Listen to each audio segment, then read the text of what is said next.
Hello, friends. Welcome back to another episode of the Juicebox Podcast.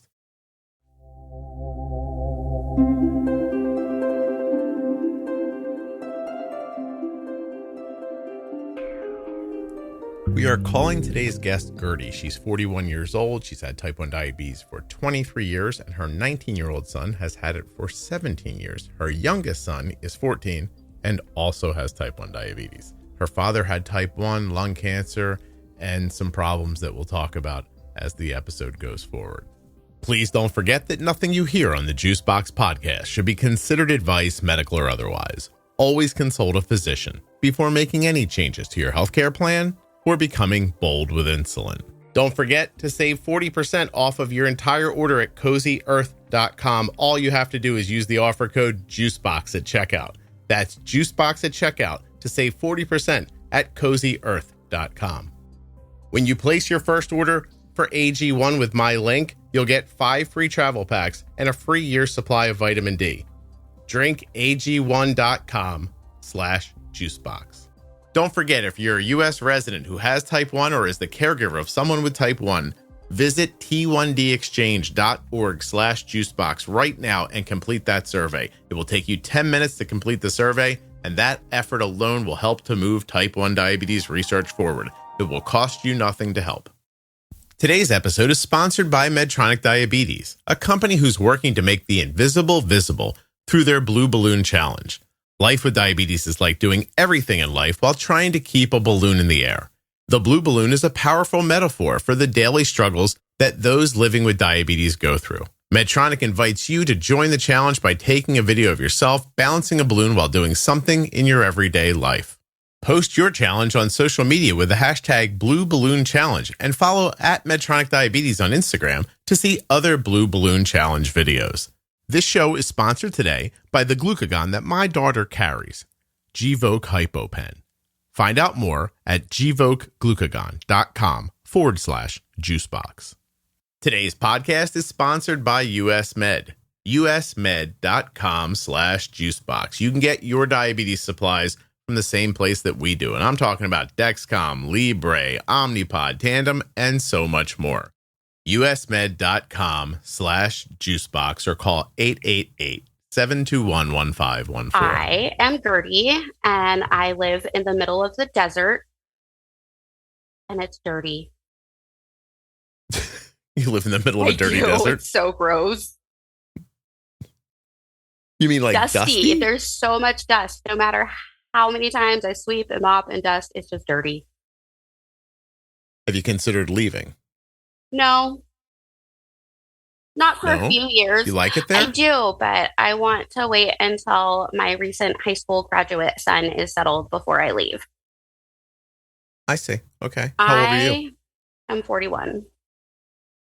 Oh, congratulations. It's a nice age. Not so sure about that. Let's see.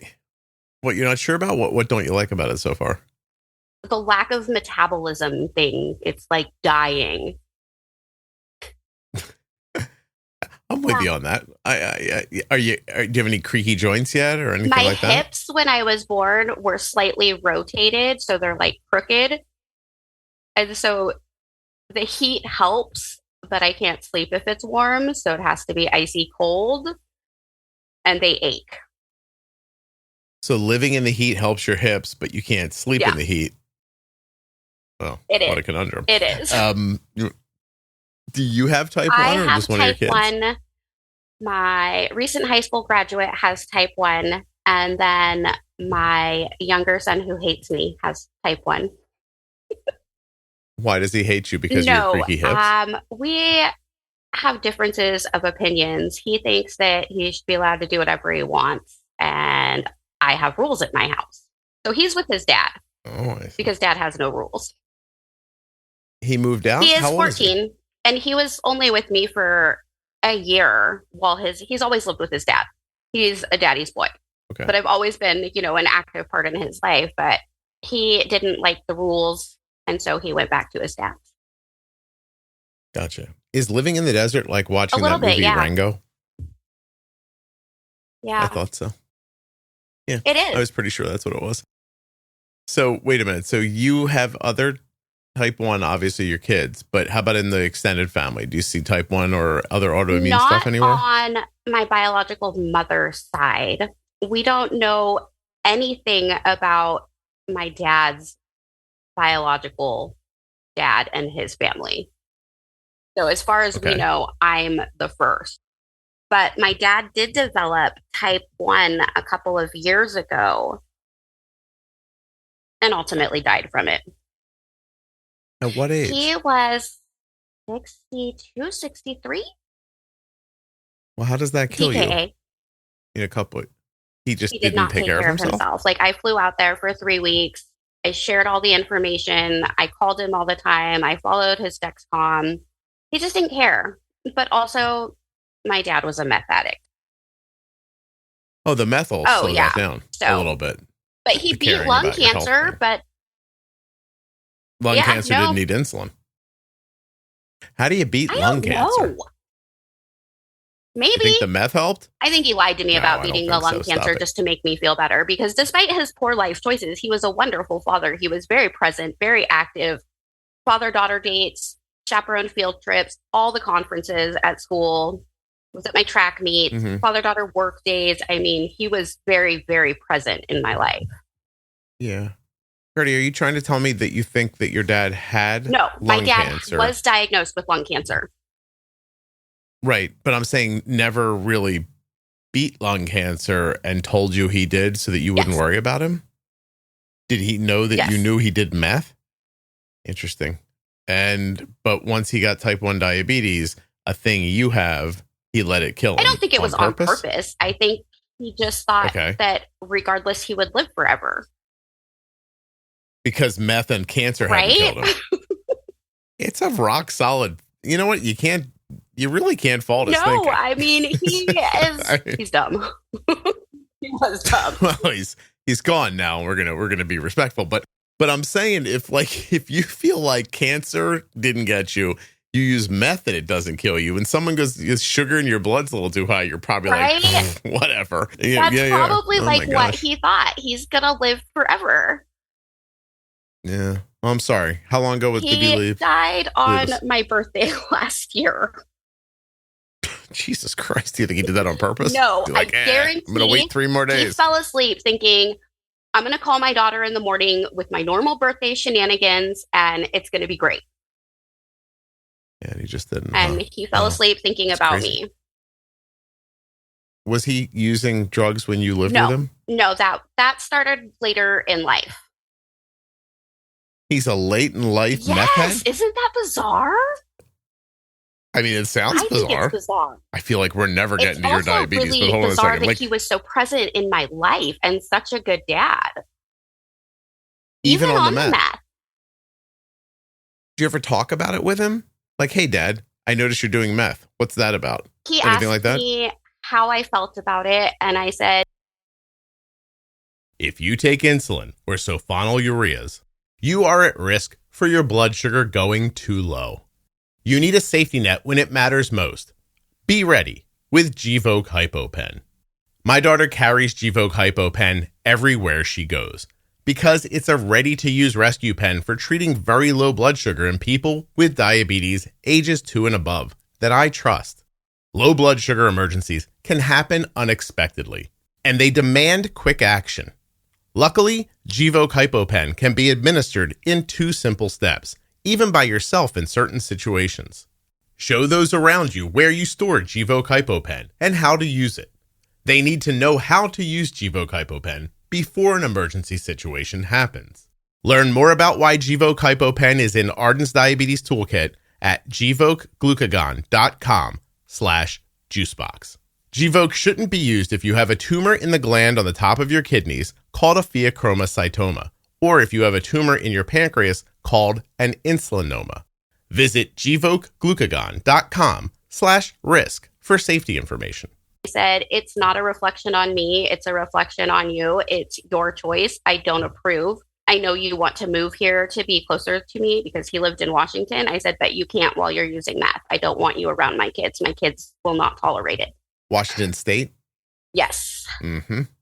The upper northwest. I gotcha. think people who live there are like, what do you mean by that? I don't know. I don't really mean anything by it. I'm just fucking around. So, wow, that's crazy. How about your mom? I don't have anything to do with her. Okay. She is batshit crazy. Oh, I see. Yes. All right. Fair enough. I was like hoping you'd say something like, oh, she's the CEO of Oscar de la Renta. Wouldn't that be great? No, my partner's mom and my ex-husband mom are my moms. They're my moms. What's the implications on you growing up with a bat crazy mom? I have complex PTSD. I have severe anxiety. Mm-hmm. I don't do people because I don't trust them because I couldn't trust her. You know all this, but it's not something you can impact? I chose to be a better parent. Okay. Well, what about for you personally, though? Like, wouldn't it be nice to trust somebody? I have a few select people in my life that I can trust, mm-hmm. but I'm very, very cautious about who I let into my life. Fair enough. How come the dad thing didn't bother you? How come the crazy bothered you? Because he never lied to me. Okay. My mother lied. Wait, I'll tell you right now, we should stop the episode. 8 minutes and 42 seconds. There's your lesson for today. Doesn't matter what your truth is. Be honest with the people you love, right? Yes, exactly. Mm-hmm. Just tell the truth. Right. Yeah. Not always going to be fun. Not always going to be what you want to hear. No, it sucked when my dad told me, but he was honest. He has been honest with me since I was a child. He always made it age appropriate, but he never lied to me. Right. That's interesting. And that made a huge difference in our relationship versus my biological mother who lied all the time. Right. No, well, that's serious. You ever seek therapy for this, or do you? I have been in therapy off and on most of my life. And when my dad passed away, I went back to therapy because I couldn't handle it. Yeah, it's a lot. I want you to know that I recorded the 30 seconds before you thought you were being recorded. It's you telling me you have ADHD. Oh, that's fine. I almost responded then, but I wanted to wait until we got farther into the conversation to see how it would go. But in 10 minutes, I already have my answer. I'm genuinely and frequently fascinated that people who have ADHD tell me, I have ADHD, I'm going to be all over the place. And then when I talk to them, I don't find them to be that way. Oh, it'll happen, I'm sure. Because it hasn't happened so far. You know that, right? Yes. Yeah, like you're on task. I'm focusing really hard on staying on topic. Okay. I can do it, but sometimes I can't. Mm-hmm. Okay. Like I just saw the pink stapler and think, I hate that thing. But it works so well on stapling. No, it is terrible. Well, let's throw it out. You want to get a new one? We have a really, really good one, but my partner used it and nobody knows what he did with it because he didn't put it back. Well, this is his problem. He has to find it or replace it. He doesn't live with us. Well, wait a minute. Then go to his house. It's probably there. And take your pink stapler and swap them. That would be fun. Right? Yeah. Be like, here, you take the shitty pink stapler. I'm going to take the good one. What's the good one? Is it a swing line? They make a nice stapler. I don't know. It came from Sears. That's all I know. Oh, no kidding. Sears. They still have a Sears, or is that old? It's that old. No kidding. Good for you. Yeah. Sears. Yeah. But the feral cat got in my box spring, so I had to cover the bottom of my box spring, but I couldn't find the stapler, so we just bought this cheap one, and I couldn't use it. You paused so interesting in box spring. You were like, my feral cat got in my box spring. And I was like, where's this going? But then I noticed you meant your bed. So I was like, what is happening? Hey, tell people about the email you sent me the other day and why you sent it. Which email? The one that you were like, I don't know if I can do this. Oh, gosh. I have been dealing with cluster migraines for the last 2 months. So it's this nasty, vicious cycle where they hit light, noise sensitivity, nausea, vomiting, the most agonizing pain ever.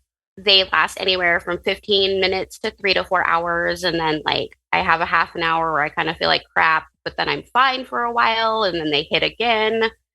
And so if it hits, I have to go lay on my bathroom floor. Is that something you've talked to a physician about, but how do you try to manage it, or can you not? Well, I've been through like 4 or 5 different migraine meds and none of them work. My neurologist is booked out until February, so I'm seeing a new one next month. we are hoping that I can get the new migraine injection because I am a perfect candidate for it. Okay. And since, diabetes, perfectly capable of doing it myself. Is it a daily or a weekly?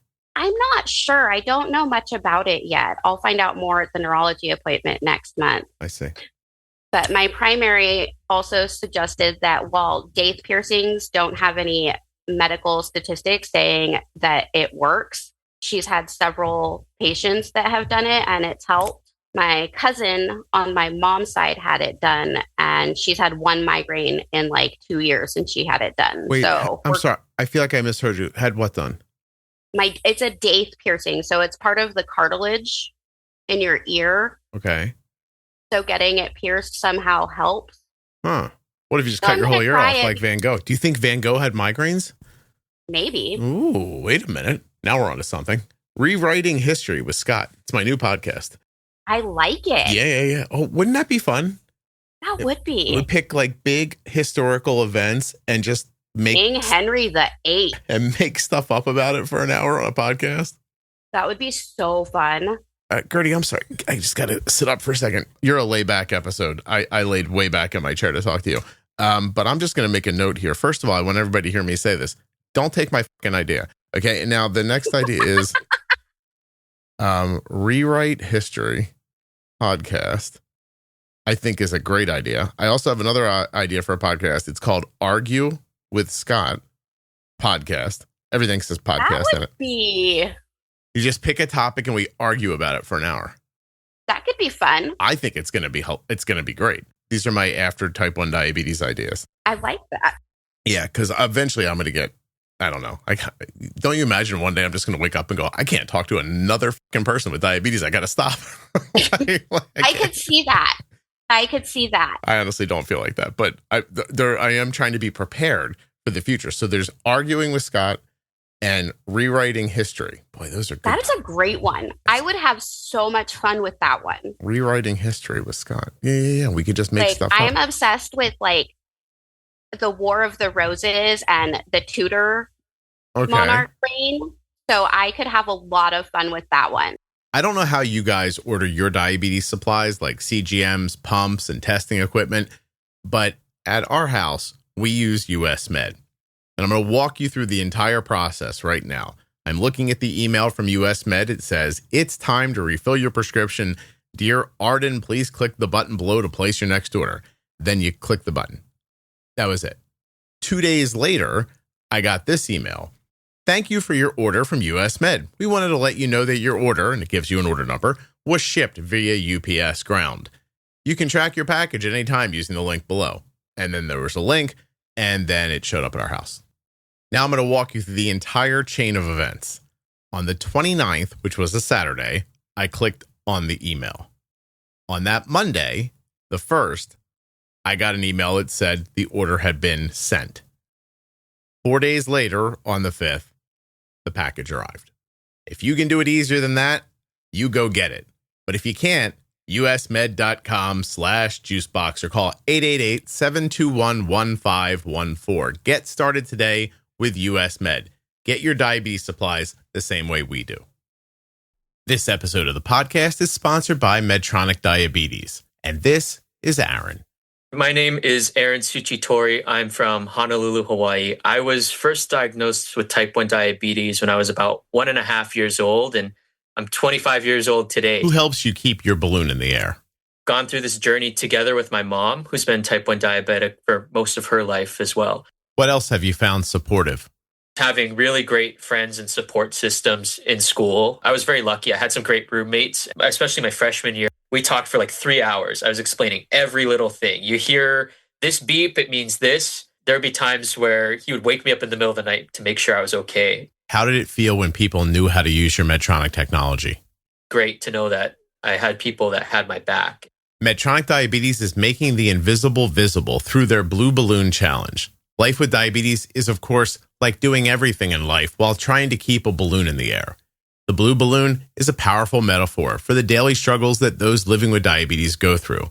Medtronic invites you to join the challenge by taking a video of yourself balancing a balloon while doing something in your everyday life. Post your video on social media with the hashtag Blue Balloon Challenge and follow at Medtronic Diabetes on Instagram to see other Blue Balloon Challenge videos. What about I Heard, where we just have someone come on to talk about something they don't know a goddamn thing about?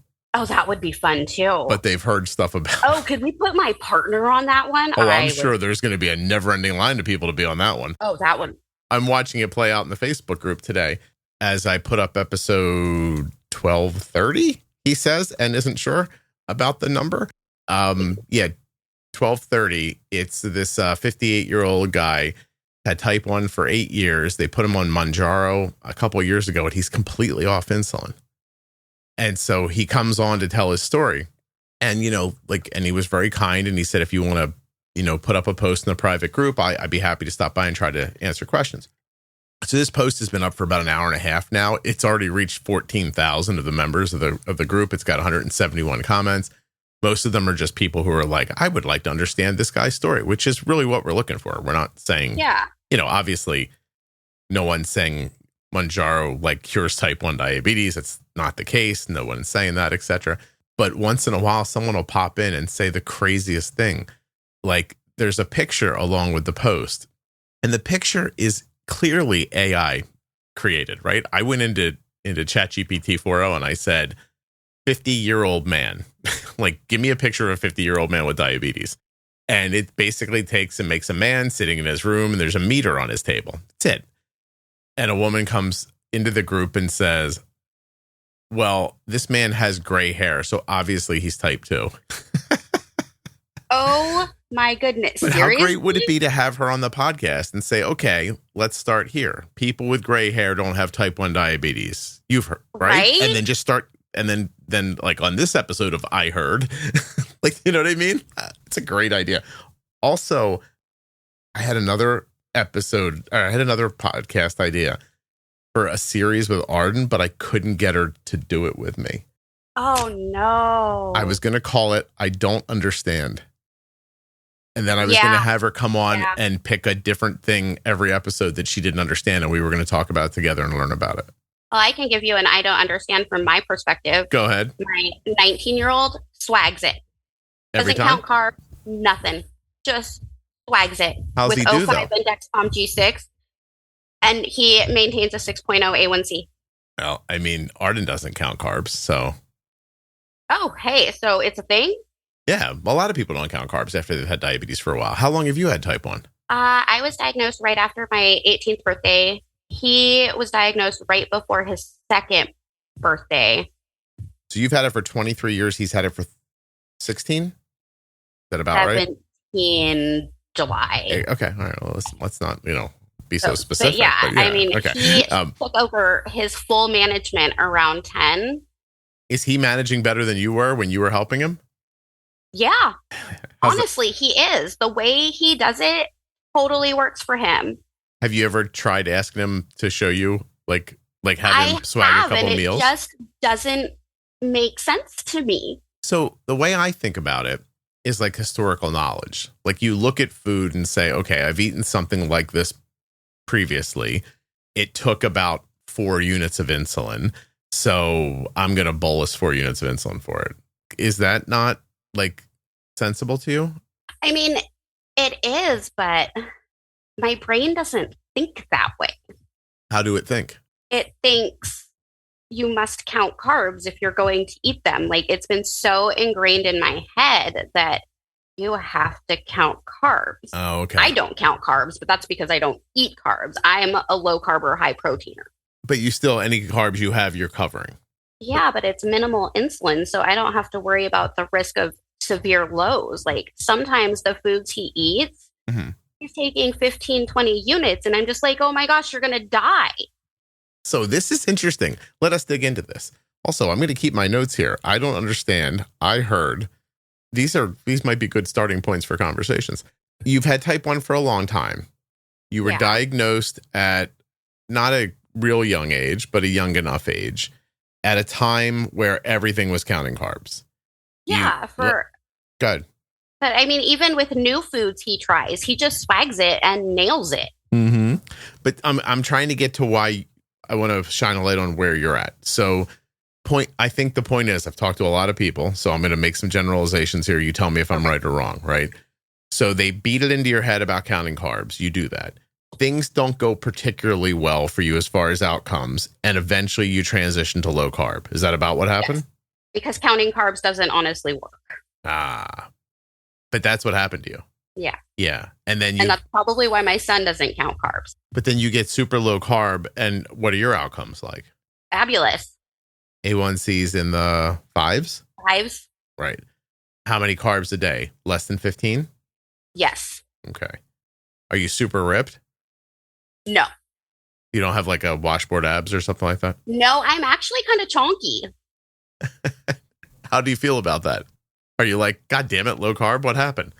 I didn't switch for like weight loss. I've lost weight, but it wasn't about weight loss for me. It was about preventing the severe lows and the swings for me. I have a freakishly weird body, so if I eat like one piece of bread and dose for it, I shoot up to like 500. So what if I said to you, I bet you I could make a bolus for you and bread wouldn't make you 500? Oh my gosh, that would be so great. I miss bread so much. Okay. Well, I love to bake homemade bread. Well, that's a lost art in your life though, right? Oh yeah, from scratch, no bread maker. Oh, fancy. Do you cook it outside on an Adobe? No, oh. I wish. I did try it in the air fryer once. That didn't work out so well. Really? How would that? Yeah, my oven decided it didn't want to work one night, so. You tried that? Yeah. It did not cook in the middle. Gertie, I can't believe I got Adobe off the top of my head. That was fabulous. I was really impressed with myself because I'm like, I'm impressed with that one too. Because I was like, she said desert. I'll make a joke here. What are those little domey ovens called? And I just plucked that out of the sky. Like after I said it, I thought I'm probably wrong with that, but I was right. No, you got it right. That was impressive. Not bad. No, I'm gonna live off that joy for at least 20 minutes, just so you all know how it works. That's good. That's good. Because I do Adobe oven. Do you think people right now are like, Adobe's Photoshop? What are we talking about right now? Right. So you would like to eat carbs, but you don't because this is the only thing you found that you can kind of manage your health with. It works. Oh, it definitely works. I think the only carb I would go back to eating is bread occasionally. I also don't like the way it makes me feel. I get really lethargic and I just kind of feel up, which was another reason for like giving them up. Do you have that crazy low carb energy? I do. Yeah. Like super like focused, like that kind of vibe. I don't do focus real well, but I have lots of energy and then throw in my bipolar disorder. So when I'm like in a manic high, I irritate myself. Are you telling me that one half of your brain irritates the other half of your brain? Is that what you're trying to say?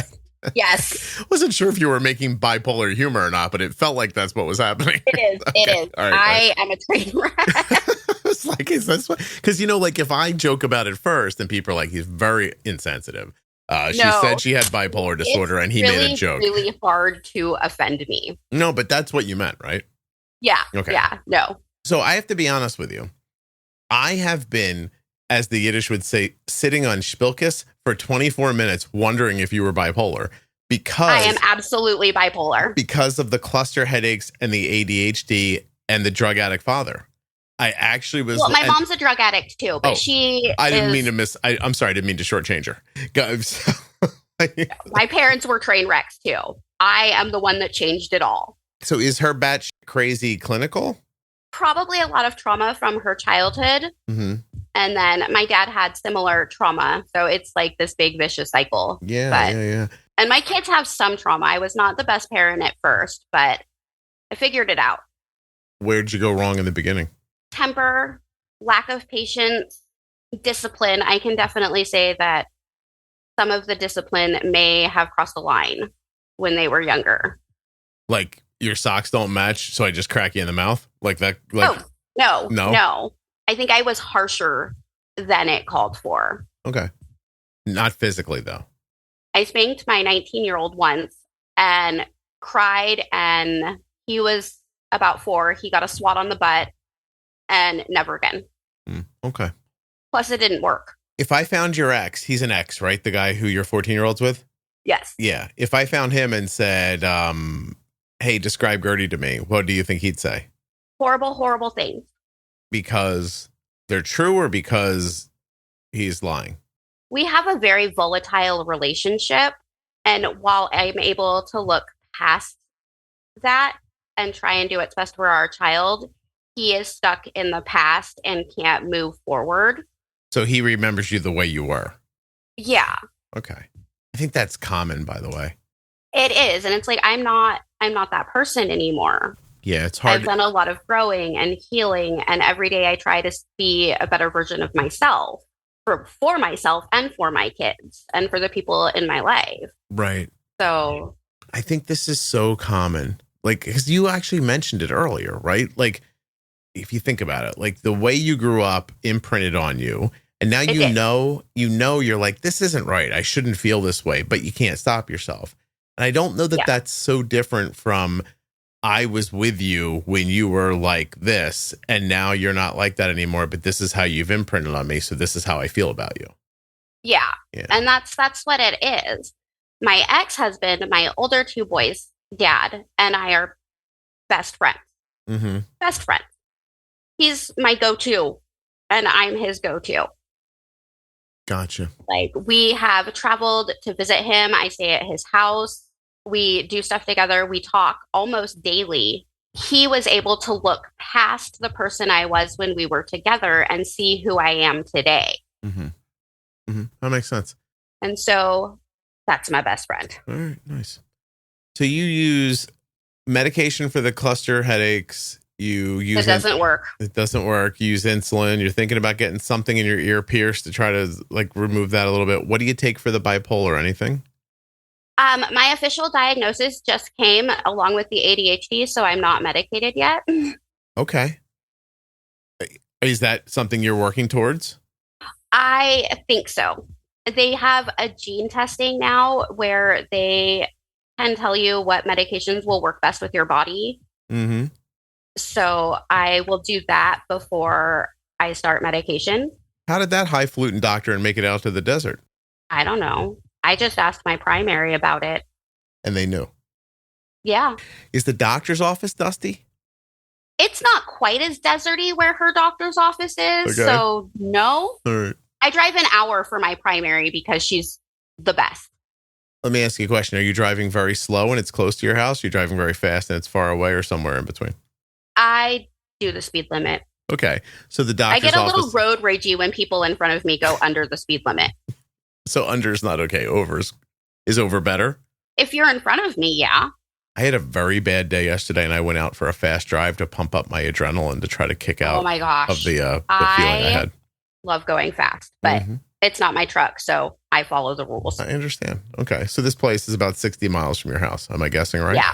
Interesting. Yeah. You know how I figured that out? And then my endo is a 3.5 hour drive. So I go in person once a year and the rest is telehealth. Holy hell. How far in miles is that? Seriously. I'm not sure. A lot. A lot. Yeah. Is that just the best endo you can find? What makes you go that far to get to them?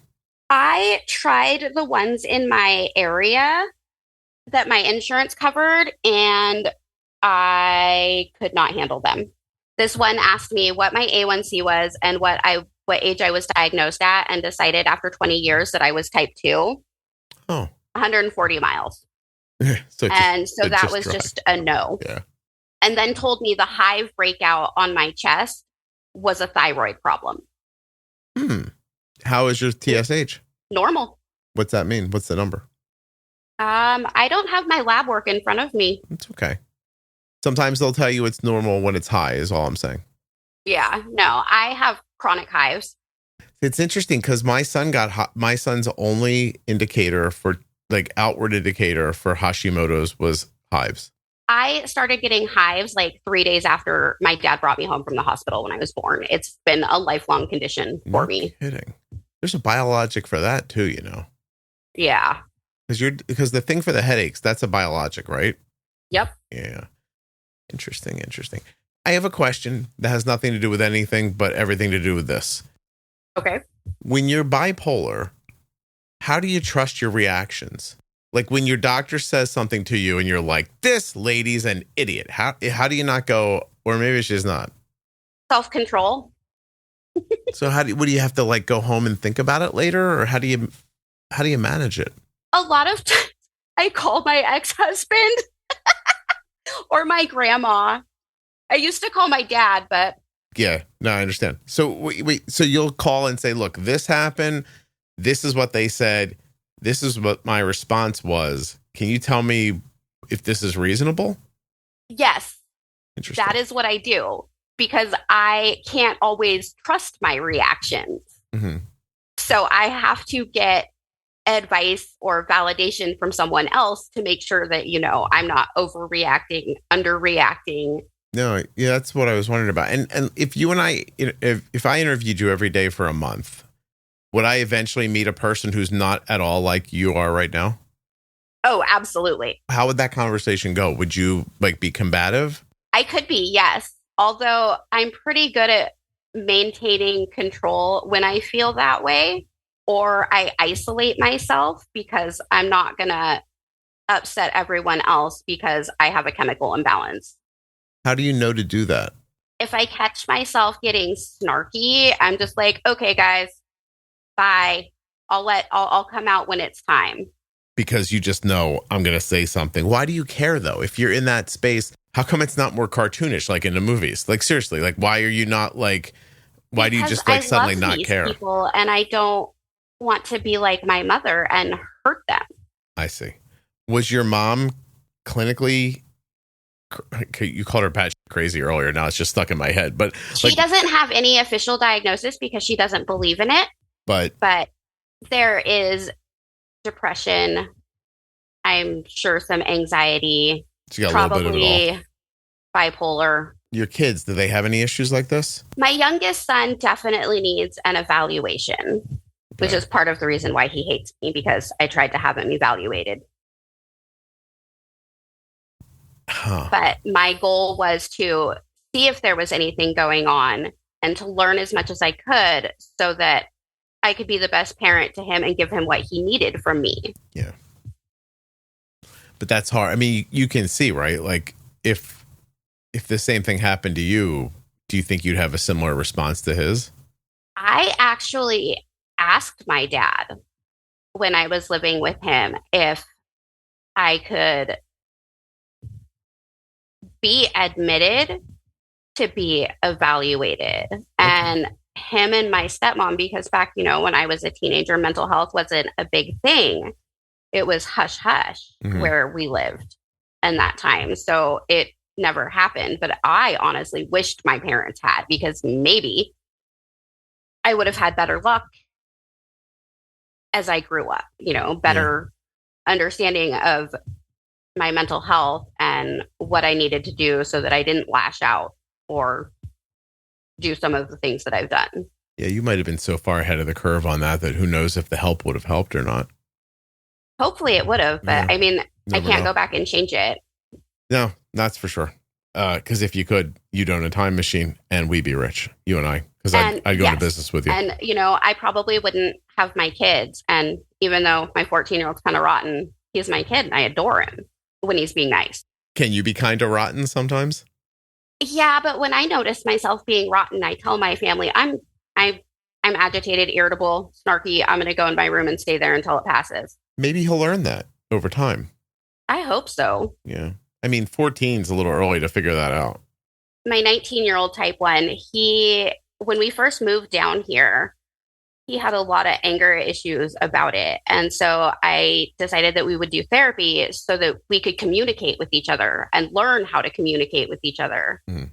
And it was amazing. It helped so much. It's lovely that you're doing this for your kids when, I want to be better than my mother was. It sounds like you've done that. I think that I have. I think I've done a good job with my boys. Is that fulfilling? It is. It really is. Like when I got to watch my recent graduate, I was a sobbing mess. I mean, I never in a million years thought that I would be able to get my children through school and be able to support them and help them make it happen. Hit a milestone like that in a happy, expected way. Yeah. I mean, and my oldest son is getting his GED. He's got a pretty decent part-time job. He has some issues, like anxiety issues, so he doesn't work full-time, but he is respectful, polite, a productive part of society. Yeah. And so is my 19-year-old. He is fabulous. Very nice. Look at you. Congratulations. Like, other than that few months when we first moved down here, I've never had any issues with my oldest kids. Have you heard of Senior Assassin? Is it something like in the last couple of weeks of school where you pick somebody and like pull a name out of a hat and you have to like pretend kill them somehow in high school? It's kind of nationwide. You have teams of 3 or 4. You get pool floaties for your arms and squirt guns. And your goal is to take out other teams. And it's a $500 pot at the end of it for the last team. I have heard about this. Okay. So our high school participated in this. And I was sleeping. And my 14-year-old was with me. So he comes and knocks on my door and he goes, my brother brought home by the police. And I'm thinking, what? No, not him. You, maybe, but not him. So I'm thinking, this kid's messing with me. And I go open my front door and my jaw hit the ground because there's my son with the police officer, because the girl knew his group was coming to her house, told them to bring it on. And then her parents saw, 4 kids creeping around with squirt guns and called the police. Well, that's not bad. That just sounds fun. My son was super, super respectful. Listened to the officer and goes, maybe nighttime was not a good time to do this. Like, you're right. This could be, It could be dangerous. Like, what if they had a gun and pulled it on me? And the officer's like, yeah, totally. So because of his respectful behavior, they just brought him home. How about that? Yeah. The officer left and I'm like walking through the house and my son turns around. He's like, are you going to yell at me? I'm trying really hard not to laugh, actually.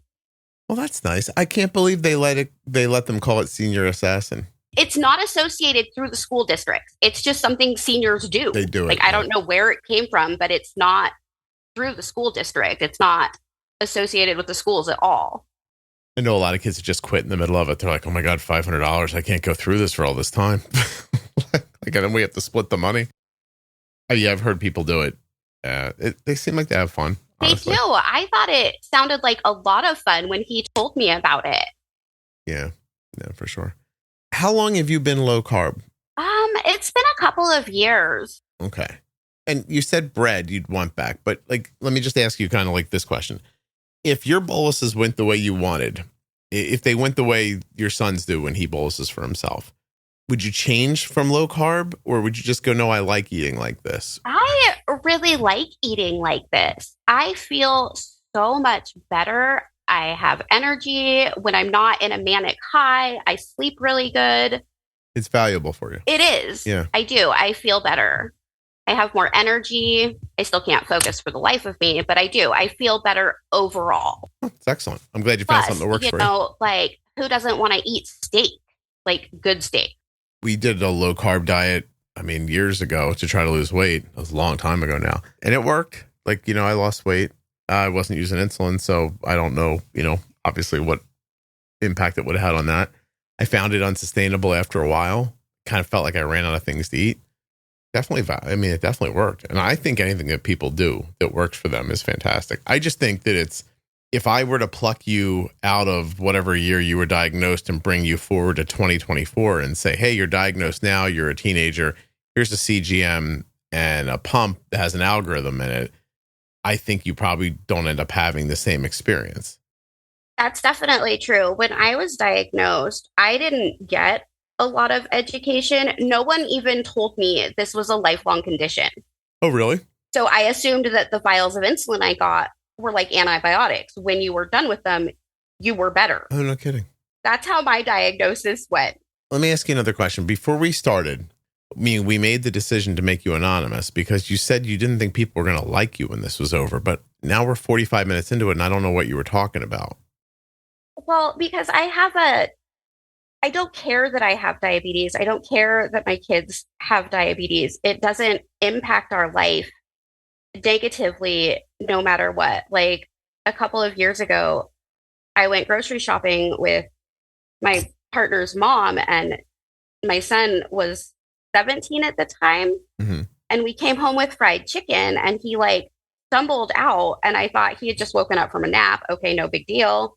I don't hear his Dexcom screaming. So I watched him walk down the hallway, drop a piece of chicken, and go into his room. And I'm like, that's not right. So I grabbed a glucagon and the meter that I keep on the bar in the kitchen and followed him, and he was having a seizure. Mm. So I'm like prepping the glucagon, checking his finger. It just read low, stabbed him in the leg, made sure he didn't hurt himself. I read my book out loud, and he starts coming to, and he's like, what are you doing? And I'm like, you had a low induced seizure. And he's like, I was sleeping. And I said, well, what happened to your Dexcom? Uh-oh. And so we get his phone because there were no alerts. Yeah. And he goes, my phone is off. I'm like, do you think it's possible you turned it off while you were sleeping because it was beeping? And he goes, that's really rare, but I was pretty tired. Mm. And I'm like, okay. Okay, but why would that make people not like you? Because I don't care that he had a seizure. I mean, there's nothing I can do to change it. It happened.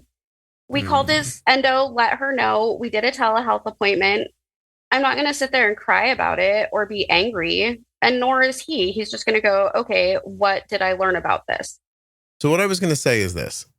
I have a lot of experience talking to the public. And you can always find somebody who's going to find fault with anything. That's true. You have to look at it as a whole and say, if there are, 10,000 eyes on this statement and 3 people are ranting and raving at me, then 9,997 of them don't have a problem with it. And that's true. Yeah. And I don't make my decisions based on what 1 or 2 people say. That's true. Yeah. Especially when it's so common, it's just so human to have a knee-jerk reaction to something, say the first thing that comes to mind, not really consider the implications of the entirety of perspective, and just say, like I said earlier, like, oh, that person has gray hair, so they must have type 2 diabetes. Like, well, if you sit down with that person, if I found that person and I really sat and talked to them, and they were on my I Heard podcast, and I was like, all right, today's topic is I heard if you have gray hair, you can't have type 1 diabetes. It has to be type 2. And then I let them talk. And then an hour later we get done. I'm sure they'd say, hey, you're right. I was just being bombastic or overly simplifying my thoughts. I obviously don't think that. And so I wouldn't take, and I also wasn't trying to prove her right or wrong. I just responded back and I said to her, have you listened to the episode? I'd hate to think that this is like devolved into us just, making decisions based on an AI generated image, which is not of the person who's in the episode. Or maybe AI is just so good now, like I should be like, wow, I can't believe that she didn't notice that was not a real human being in that photo. I think if you could talk to her, she'd be okay. So like my point is that you have not said one thing that I think people find objectionable. Now, can we find somebody to be upset? I have a question. Go ahead, ask your question. I'm only here. Why do people carry all of their diabetes supplies, like including the kitchen sink? Everybody carries so much stuff, and I don't understand it. What stuff do you think they should? I carry a rapid-acting pen, Go ahead. Low snacks, and there's a glucose meter in my truck. That's it. Okay. Do you have glucagon with you? I think there's a Gvoke in the truck. There you go. HypoPen. Or they, I'm assuming you're not supposed to store it at that temperature, and I probably signed something that says I'm going to say that out loud, but I think so too. Okay. Which is why I'm not 100% sure if it's in the truck. So you carry low snacks, a meter, a pen, glucose. And that's it. I use the tandem pump. Well, normally I use it. What the hell do you see people carrying around though that you're questioning? But like people they like carry extra cartridges and the infusion sites, and they carry the glucose meter, and they carry this, that, and they all make these poor kids carry these backpacks with all the like sling bags or fanny packs. You think little kids are walking around with extra sites? I've seen it posted before in some groups. So then don't you think what you're actually seeing, listen, I don't want to be reductive because I think you should do whatever you think is right. But don't you think that sometimes just some type A people are so proud of how they've type A coordinated everything, and the end of their type A experience is to take a beautiful photograph of it and share it with other people? Well, I guess, but I just feel bad for the kids that have to carry that around. Those people are listening right now and they're like, I feel bad for you because you were like, you had your own implications in life too. You know what I mean? Yeah. I mean, I don't know. I never made my son carry all that stuff. Listen, I hear what you're saying. My kid rolls around most of the time with, actually at this point now, she's using Trio, the app, the do-it-yourself algorithm. So she's got her phone, which is, of course, it has the app on it for the algorithm. It also has an app on it for Dexcom. And so there's a phone. She has glucagon with her. She has test strips, a meter. She has the Contour NextGen meter with her, test strips, Juicebox, and that's it. Now, here's the rest all of you it. Need. It's all she needs because she has. People will carry like Dexcom, extra Omnipods, and it's like, if you're still using the G6, you still have the 2-hour warm up. Plus, you have to stop what you're doing and go change it, and you still have to poke your finger in that 2-hour time period. Like, we went to Magic Mountain, and my son's Omnipod fell off. Okay. So I have a rapid acting pen in my little cell phone case that is all I take. So you had a backup, though. Those people wouldn't have a pen. I have a backup. We always have a rapid acting pen with us. But if you we don't feel the need to carry, extra sites. Yeah. No, this is specific to your situation. But what I was going to say is that, if Arden leaves in a car, she can get back in a car. But if she leaves and she goes more than like 30 minutes away or somewhere where we're going to spend the day, like if we were going to drive a half an hour to my mother-in-law's house and swim for the day, we'd bring insulin and extra stuff with us. See, I wouldn't. I would just have the glucose meter and the pen and pen needles. That's it. But the pen is extra insulin. Well, it is. Yeah. Or I could carry syringes and just pull it from the pod or the tandem cartridge. Yeah, but also you could just carry. You know what? We do keep a package of syringes in the truck too. So you're arguing against yourself now.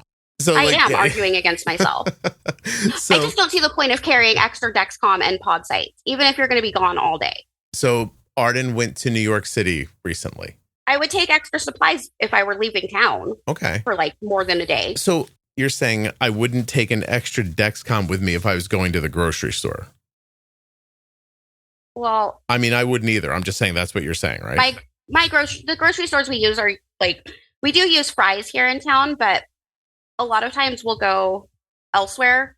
So I live way outside of like the main city. I live in a little town. So most everything is over an hour away, but I don't take anything with me. So you could be gone. I wouldn't take a Dexcom. I went and spent the night with my cousin when she visited over an hour away. I didn't even bring an extra pump site. I think I had a full cartridge, so I just threw some syringes and a glucose meter in there and low snacks. That was it. That's all I took. But you use a pen. You have a pen with you. I did not have a pen because it was empty. Okay. So what if at 2:47 in the morning, you would have woke up, had no insulin delivery, and no pen? Well, I had syringes with me. To pull it out of the pump? Yep. So, I mean, I always have a backup. What's the difference between carrying syringes and going through the mishigas of pulling it out of the pump, or just bringing a pump and insulin with you? What's the difference? Because it's less to put in my purse and less to carry. Arden has an Omnipod, so it's this little square package. It's only about maybe 3/4 of an inch thick and maybe, 3 inches square. And then insulin's the size of my pinky. So I don't know. Is there really that much difference? It's not like I'm bringing a brick and you're bringing a feather. You know what I mean?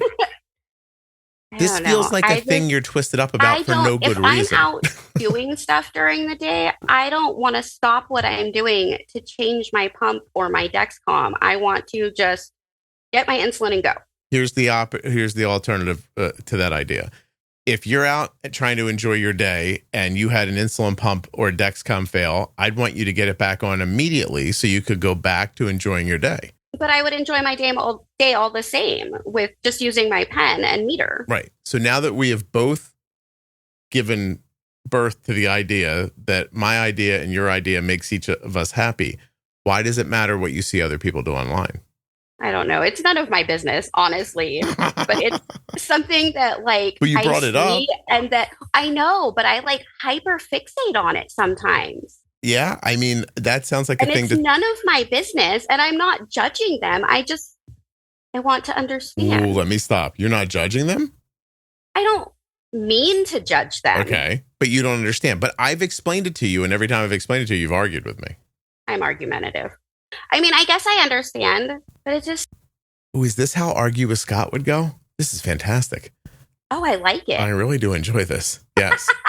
I guess what I think is I just feel bad for those kids that have to carry all those extra supplies. When you can just throw a meter. I hear what you're saying. And what I'm telling you is I could go find 100 people who would say, I feel sorry for all those kids that don't carry extra supplies and have to draw insulin out of their pump with a syringe all day because their mom just wouldn't bring a pump with them.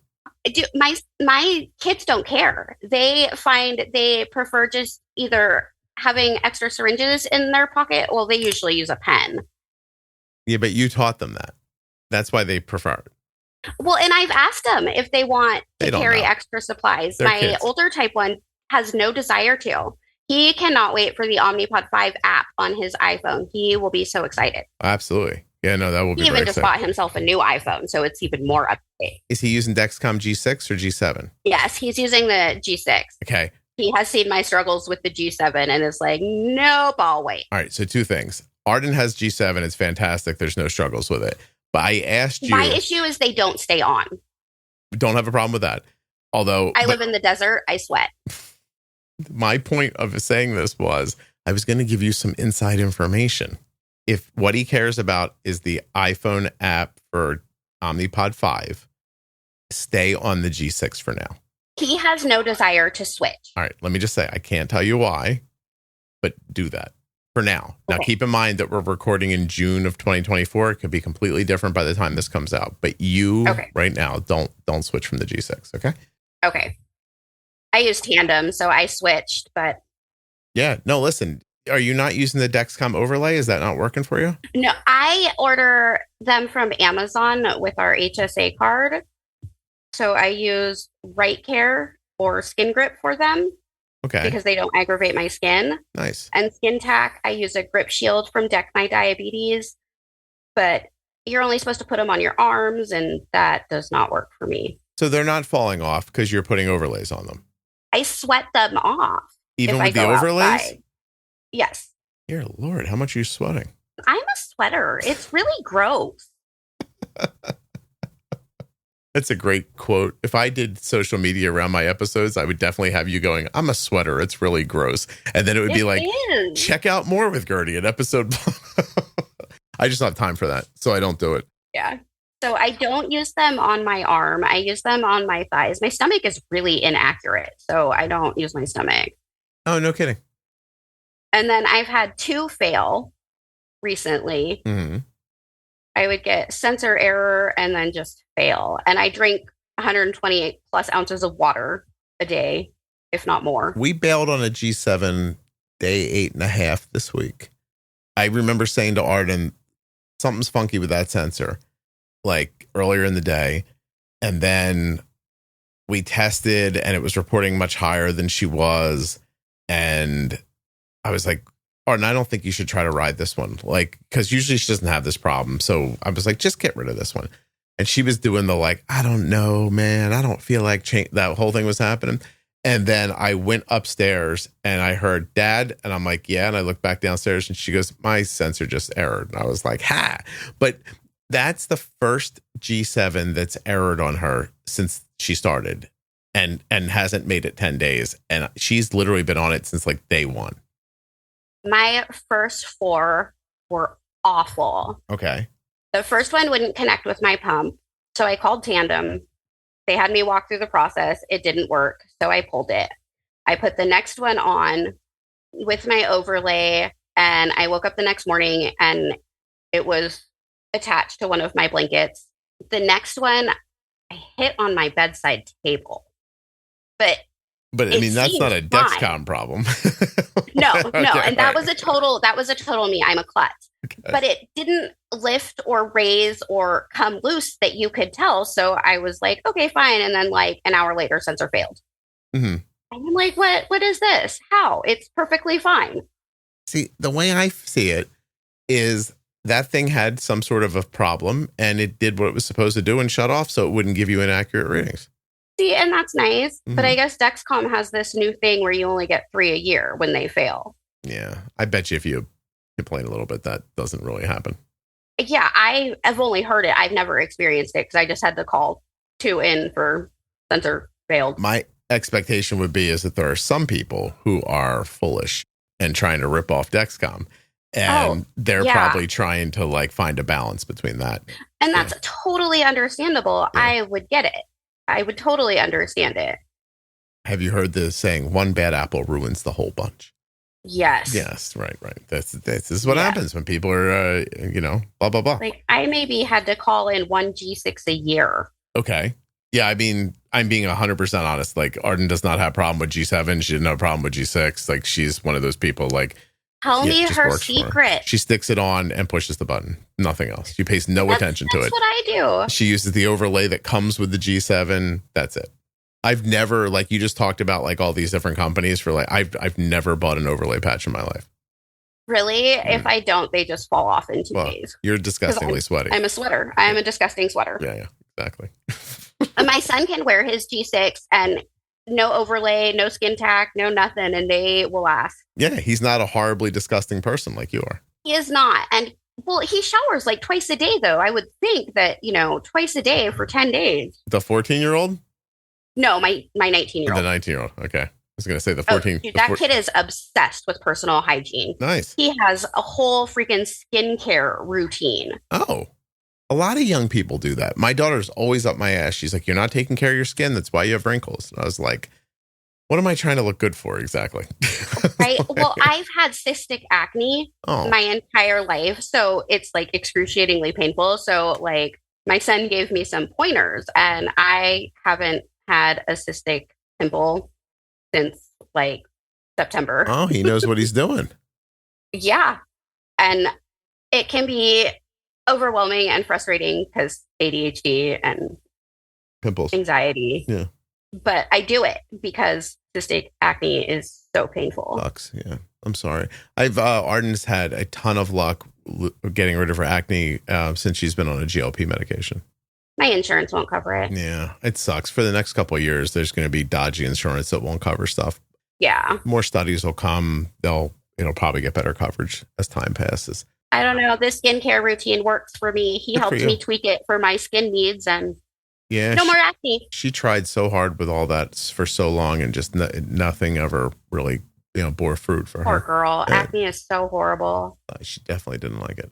I have a question. It's a weird question to ask an hour into it as we're getting ready to stop. But why did you come on the podcast? You wanted something new. Oh, well, this was new. You did it. Yeah. Yeah, good for you. Looking back on it now, and we're not going to change, so don't feel weird. But did you need to be anonymous? Maybe not. Okay. That's all. But I'm also a very private person, so I think I preferred anonymous regardless. Yeah, no, it's fine. It's absolutely fine. I have no trouble with it at all. I was just asking the question. Okay, so here's where I ask you, is there anything we haven't talked about that we should have? Why do people panic? In general? Well, like if you have the lows, I don't understand the panic. Have you ever had a seizure? I have not, but my older one has had 3. Right. They don't seem like panicky to you? Panic. Well, it bothered me, but I mean, panicking wasn't going to help the situation. In fact, it could have made it worse. So I just handled it. I would say, why would someone panic in a scary situation when staying calm is more valuable? Exactly. Would be like saying, why don't you not have bipolar disorder? They're not panicking on purpose, is my point. Well, like I said, I think that my trauma from my childhood is why I just don't react with panic. I don't panic over anything. Even when I tried to cut my finger off a couple of weeks ago, I was just like, oh, look at that. That really hurts. 2 things. First of all, we'll get back to that. But the first thing is, that's a good point. is that when your mom is mentally ill and addicted and your dad's addicted and this is happening and that's happening, a seizure probably doesn't even register in the top 10 worst things you've ever seen in your life. No, it doesn't. Right. But that's why they're panicking and you're not. They're living a fairly normal life where a seizure is a horrible thing. And you're living a life where a seizure is number 38 on things that might happen to me today list. Okay, that makes sense. Okay. And what about your finger? My pork sausage was still partially frozen, so I was using a knife to like cut it up into smaller pieces and tried to cut my finger off. Oh my God. When my wife uses a knife, we're all like, please be careful. Yeah, I think I have a little trauma from that because I really don't use my knives right now. Did the sharp part hit your finger? Oh, yeah, I got it all the way to bone. Oh my God, don't say stuff like that. That gave me the heebie-jeebies. Jesus Christ. Did I tell you there was blood all over my kitchen? Can I ask a serious question? What? Did you eat the sausage still? I did not. I don't eat spaghetti. Wait. You were cutting it up. Oh, it was for someone else. I make spaghetti for my bonus son because it's like one of his favorite meals. And he had a friend over and requested spaghetti. So I was making spaghetti. Wait, bonus son sounds like a kid who walked in off the street and you didn't make him leave. What do you mean? It is my partner's son. Gotcha. He lives, I mean, but he doesn't live there. No, he lives with us. He does live with you. Okay. Yeah. Wait, I thought he had the stapler, but he didn't live with you. My partner does not live with me. My partner's son lives with us. You have a boyfriend whose kid lives with you. 6 hours away. Whose kid lives with you, but you don't live with him. Yeah. Who's paying for the kid? Grandma. His grandma or your mom? I live with my boyfriend's mom. Okay. My boyfriend's son, one of my sons, and myself. All right. Listen, I don't care, and this is none of my business, but why doesn't he live with you?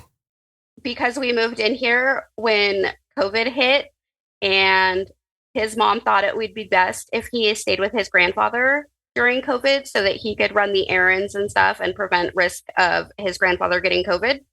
So he's currently like helping his grandfather. Yeah. And as grandpa's gotten older, it's just been better for him to stay there and help with grandpa. But he's 6 hours away. Yep. How often do you see him? Once or twice a year. Wait, once or twice a year? You're not dating him. That's different. He's abandoned his child with you. That's all that's happened here. Well, his son was with his mom, but he came to visit for Christmas and was like, I miss you guys. I'm moving back in. And I'm like, okay. He's like, I want to get my GED. And I'm like, okay, let's do that. All right, listen, since you're anonymous, I'm gonna measure this entire situation with this next question. When you see him once or twice a year, do you have sex? Nope. You are not dating him. I just want you to know that. Okay. I want you to know that I agree with you. Okay. I just don't think he's figured it out yet. So, okay. What are we going to call this episode? I don't know. Me either. Just call it I don't know. I might call it frozen sausage. Oh, that's a good one. Thank you. I appreciate that. I like that. I'm so worried. I might bleep out my podcast ideas. Some of them are so fucking good. They are. I love them. I was like, someone's going to definitely take one of these ideas. Today was the first one of arguing with Scott. Oh, please. There's a Cold Wind episode coming out tomorrow where a doctor from Israel just argues with me for an hour and a half. So trust me, it's not the first one. But I had a great time arguing with her, too. I love arguing with people about anything. It doesn't even matter. I just love arguing. Right? Yeah. All right. I don't like arguing unless it's like today. That is acceptable arguing because people, we're not like throwing names at each other. We're having a conversation. So I wouldn't necessarily call it arguing. I have to tell you, I've decided that I am going to start a series within the podcast called I Heard, I Don't Understand, and Arguing with Scott. I don't think rewriting history works inside of the Juicebox podcast. I'm just going to make them I Heard is good. This is a great idea. I have 6 months until your episode comes out. So I have 6 months to make this happen so somebody can't rip me off. And I'm not worried you'll tell somebody because I think if you tell somebody, they'll just think you're making it up. So I'll be safe there. Well, the only person I would tell is my ex-husband, and he would think that it's awesome. And he's like me. We're very private people. I'm going to tell you something, Gertie. Your shit is fucked up, but I like you a lot. You didn't say one thing today that Carol Brady would have been like, that makes sense to me. Not one thing. I have never made sense to anyone. I'm broken. Can I ask an inappropriate question before we go? Sure. Are you fucking someone else right now? Or just Nope. not? Oh, so there's just no sex. No, I have no desire to be with anyone. Okay. So it's not necessarily I can't believe we're calling him your partner when it really sounds like I see my mailman more than this, but like I do see my mailman. I more actually than shook my mailman's hand the other day. So I think he and I are dating if you and this guy are dating. I don't know what any of that means. I don't have time. If we started talking about this, I swear we'd be talking for 3 hours. So I have to stop myself. But my point is that the sex thing's not about the guy. It's in general. It's just in general. I have no desire. Do you think he's with someone else? I don't honestly think so. It's not in him. And No, it's definitely not in you. no. God damn it. What a way to end this. All right, we're done. Don't worry about it. Okay. Hold on a second. Today we heard from Aaron, who will be participating in his own Blue Balloon Challenge. Follow at Medtronic Diabetes on Instagram and use the hashtag Blue Balloon Challenge on social to see inspiring videos from Aaron, Leah, and other people like yourself living with diabetes. You can also join the challenge, make your own video, or get your support squad together and show how you're keeping your balloon in the air on top of everything else in life. US Med sponsored this episode of the Juicebox Podcast. Check them out at usmed.com/juicebox or by calling 888-721-1514. Get your free benefits check and get started today with US Med. A huge thank you to one of today's sponsors, Gvoke Glucagon. Find out more about Gvoke HypoPen at gvokeglucagon.com/juicebox. You spell that GVOKEGLUCAGON.com/juicebox. If you're living with type 1 diabetes, the After Dark collection from the Juicebox Podcast is the only place to hear the stories that no one else talks about. From drugs to depression, self-harm, trauma, addiction, and so much more. Go to juiceboxpodcast.com, up in the menu, and click on After Dark. There you'll see a full list of all of the After Dark episodes. If you're ready to level up your diabetes care, the Diabetes Pro Tip series from the Juicebox Podcast focuses on simple strategies for living well with type 1. The Pro Tip episodes contain easy-to-understand concepts that will increase your knowledge of how insulin works, and so much more. My daughter has had an A1C between 5.2 and 6.4 since 2014 with zero diet restrictions, and some of those years include her in college. This information works for children, adults, and for the newly diagnosed, and for those who have been struggling for years. Go to juiceboxpodcast.com and click on Diabetes Pro Tip in the menu, or head over to episode 1000 of the Juicebox Podcast to get started today with the episode Newly Diagnosed, We're Starting Over. And then continue right on to episode 1025. That's the entire Pro Tip series, episode 1000 to 1025. Hey, thanks for listening all the way to the end. I really appreciate your loyalty and listenership. Thank you so much for listening. I'll be back very soon with another episode of the Juicebox Podcast. I was looking for a way that we could all get nice and tan and meet each other and spend some time talking about diabetes. How are we going to do that? On a Juice Cruise. Juice Cruise 2025 departs Galveston, Texas on Monday, June 23rd, 2025. It's a 5-night trip through the Western Caribbean, visiting, of course, Galveston, Costa Maya, and Cozumel. I'm going to be there. Erica's going to be there, and we're working on some other special guests. Now, why do we need to be there? Because during the days at sea, we're going to be holding conferences. You can get involved in these talks around type 1 diabetes, and they're going to be Q&As.